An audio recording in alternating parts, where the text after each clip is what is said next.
From this news center of the Sultanate of Oman television. But first, the headlines. A joint Saudi-UAE delegation in Aden is to discuss the withdrawal of southern separatists from positions they seized in Yemen's interim capital. The Gibraltar government confirms that U.S. Justice Department seeks to extend the detention of the oil tanker Grace 1. And India defends its move to strip the disputed Kashmir region of its statehood and special constitutional provisions.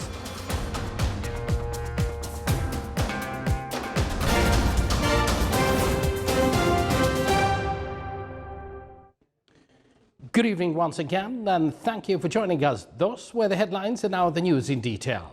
A joint Saudi-UAE military delegation arrived in Aden today to discuss the withdrawal of southern separatists from positions they seized in Yemen's interim capital last week. Sources in the government of Yemeni President Abdul Rabbu Mansour Hadi said that the delegation arrived in Aden to discuss the issue of the withdrawal of southern security belt forces from government camps and positions they seized last week.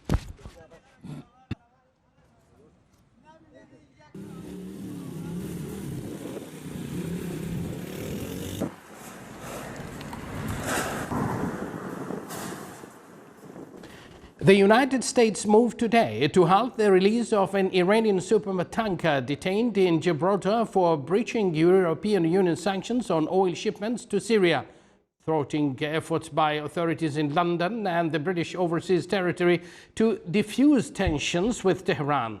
The Gibraltar government confirmed earlier media reports that the U.S. Justice Department seeks to extend the detention of the oil tanker Grace 1, prompting the Supreme Court in the territory to adjourn scheduled decisions on whether to release the ship until later in the day.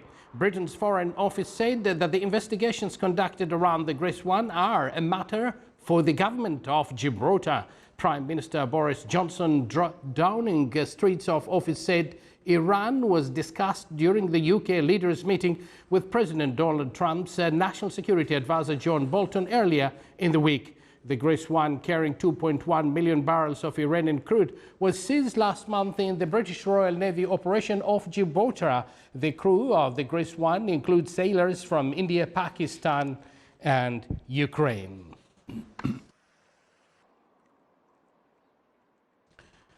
Indian Prime Minister Narendra Modi defended his government's move to strip the disputed Kashmir region of its statehood and special constitutional provisions in the speech today, marking 72 years since India achieved independence from Britain, as about 7 million Kashmiris stayed indoors for the 11th day of an unprecedented security lockdown and communications blackout. Modi said that the old arrangement in Jammu, Kashmir and Ladakh encouraged corruption, nepotism, but there was injustice when it came to rights of women, children and tribal communities. Indian Foreign Ministry officials have said Kashmir is returning to normalcy, but news organizations operating in the region describe severe constraints, including the suspension of internet, cell phone and landline services and steel and barbed wire streets blockade.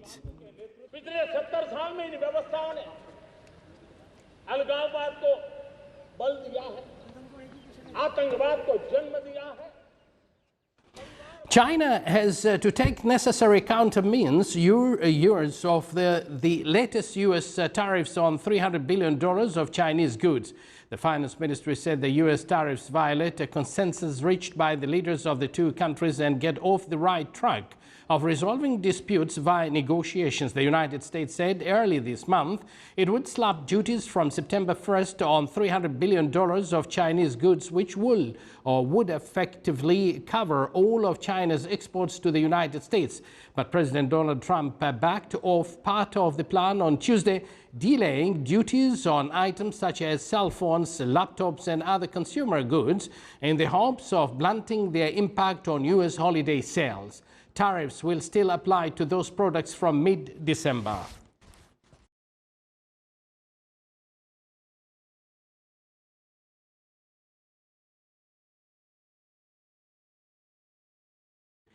India issued a fresh flood alert for parts of the southern state of Kerala as the nationwide death toll from the annual monsoon deluge rose to at least 244. Authorities warned Kerala locals of heavy rainfall over the next 24 hours in some of the worst affected regions of the state, popular with tourists.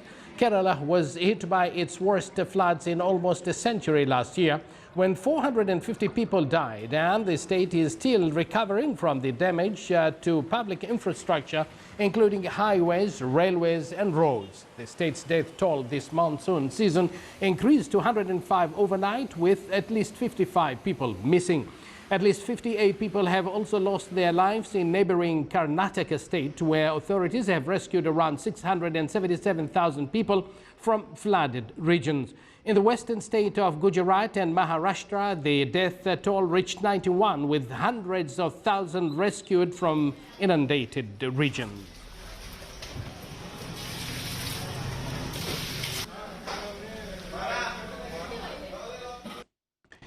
A powerful tropical storm lashed Japan today, bringing strong winds and torrential rain that claimed at least one life, prompted warnings of landslides and flooding, and sparked evacuation advisories and travel chaos at a peak holiday period. Several tropical storm crosser, one notch below a typhoon, slammed into the southern Hiroshima region, packing wind gusts of up to 126 kilometers per hour. Violent winds uprooted trees, snapped lamp posts and spinned pods on the Ferris wheel. Meanwhile, high waves smashed into a breakwater, engulfing a 10-meter lighthouse, while swollen rivers broke their banks and swamped nearby roads. Authorities issued a voluntary evacuation advisory to around 430,000 people in the storm's path, although few appeared to have heeded the warning. Crosser also sparked travel chaos as people battled to return to major cities following urban holiday. More than 800 domestic flights were cancelled to and from cities in western Japan, and bullet train services were either scrapped or sharply reduced. Watching the Sultanate of Oman television, and yet to come in our news bulletin, the village of Lizq in the wilaya of Al-Mudhibi held the traditional horse arda as part of Eid al-Adha celebrations.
Welcome back to the news from the Sultanate of Oman television.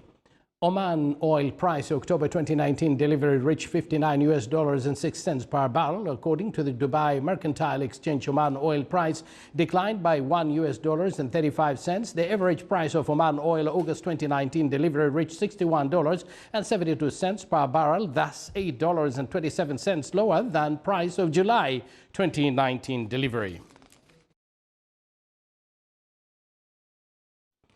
The activities of Air Balloon Carnival continued as part of the activities of Salalah Tourism Festival amid participation of many visitors. It came to enrich the tourism in the Governorate of Dhofar. The activity, which started in Hamra Plains, to be a qualitative step in the festival's events. The visitors hailed this move as a source of attraction for the tourists. The activity started with the participation of His Excellency Mohammed bin Sultan Al Busaidi, Minister of State and Governor of Dhofar.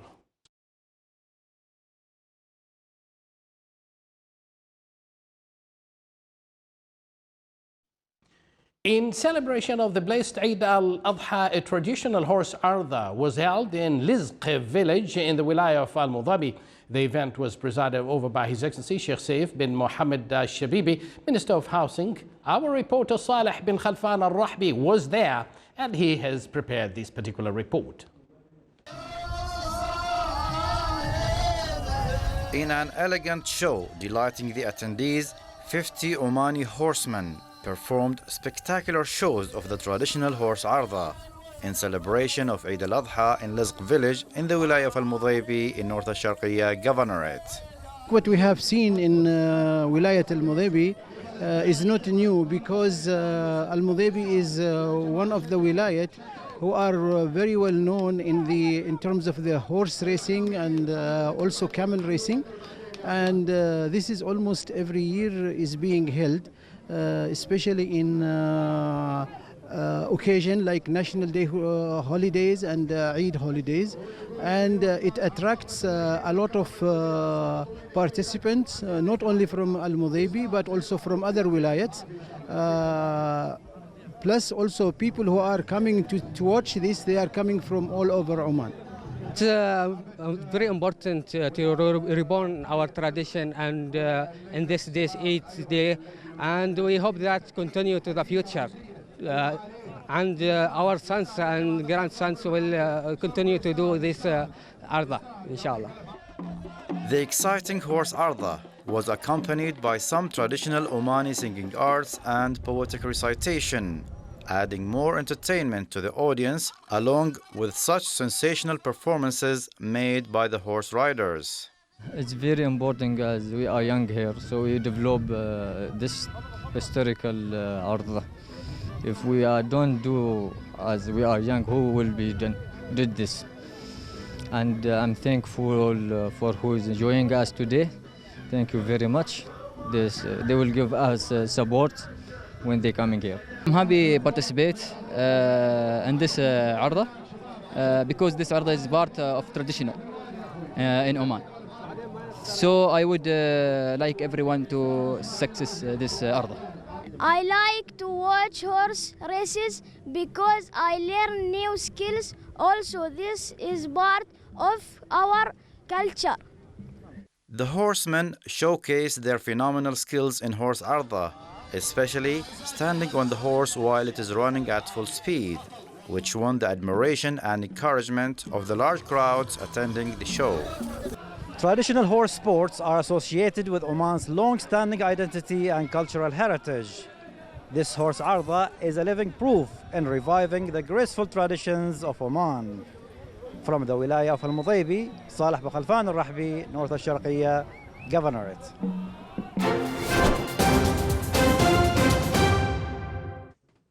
And now for the general weather forecast around the Sultanate. Clear to partly cloudy skies will prevail over the most of governorates, with chances of low clouds and fog late at night and early morning.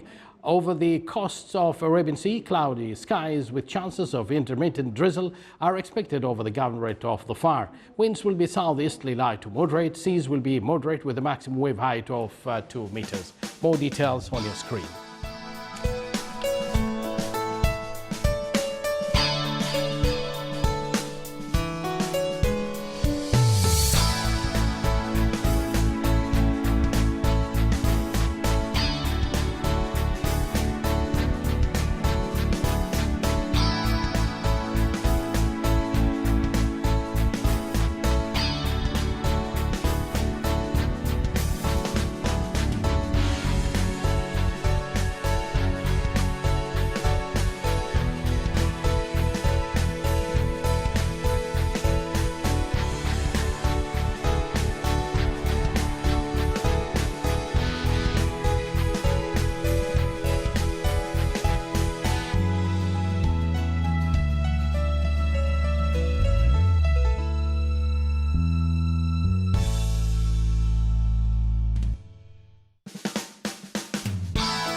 This is the Sultanate of Oman television. Before we end tonight's bulletin, here are the main points once again. A joint Saudi-UAE delegation in Aden is to discuss the withdrawal of southern separatists from positions they seized in Yemen's interim capital. The Gibraltar government confirms that U.S. Justice Department seeks to extend the detention of the oil tanker Grace 1. And India defends its move to strip the disputed Kashmir region of its statehood and special constitutional provisions. With that, we do conclude this news bulletin brought to you live from this news center of the Sultanate of Oman television. From the entire news team and myself, we thank you for joining us, wish you a pleasant evening, and we do hope that you have enjoyed Eid holidays.